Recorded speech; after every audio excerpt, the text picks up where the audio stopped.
Surfing is more than just balance and skill. It's a direct interaction with the ocean physics.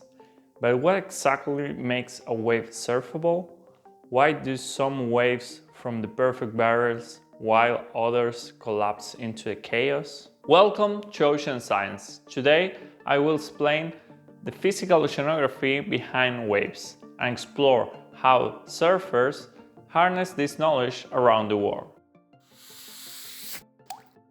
Every wave starts its journey as a wind blowing across the ocean surface. The friction between the air and the water transfers energy and creates small waves called capital waves. When the wind blows become longer and stronger, amplify this process, called wind wave growth. So a size of a wave will depend on three main factors: the duration of this blowing, so how long this will be without interruption, the fetch, so the area where the wind blows without interruption, and also the speed, so how much energy will transfer from the air to the ocean. We can take all these factors together and make different formulas that can explain the wave formation. But also we have different tables where we can find our wave.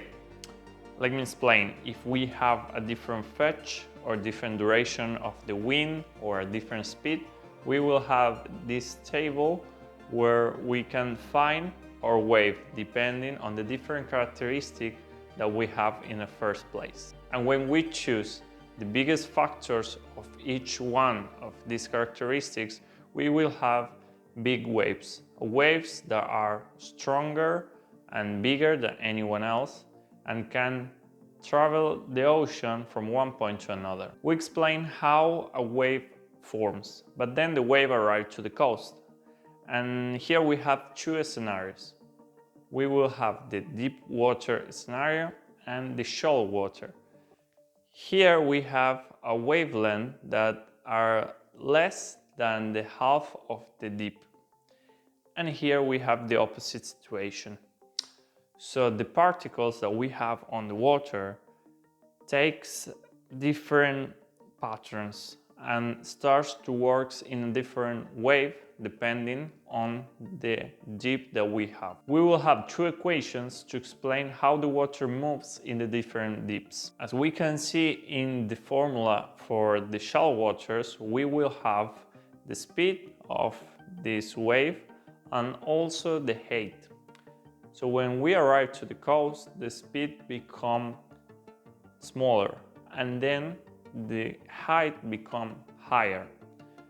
And we arrive to a point of collapse. After passing this breaking point, we will have different waves that will depend on the seafloor. We can classify these different waves in three.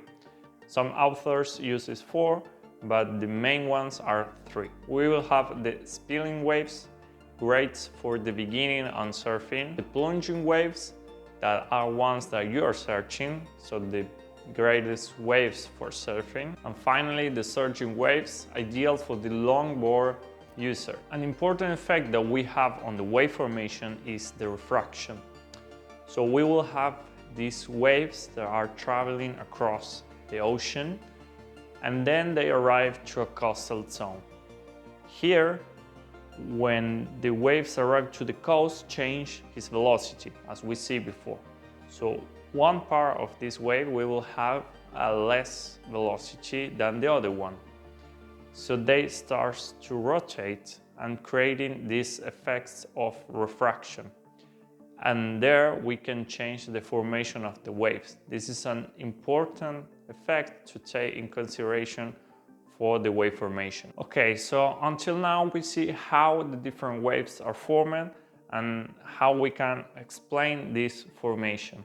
But what makes a wave surfable? Here are the three main characteristics that will have the wave that we want to surf.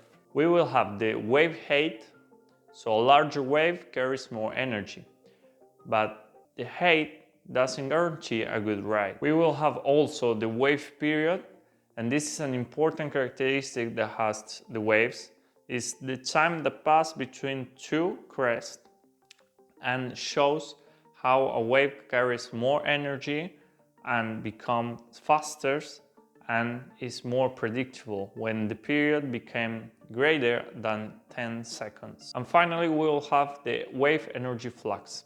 It's the total energy transmitted by a wave.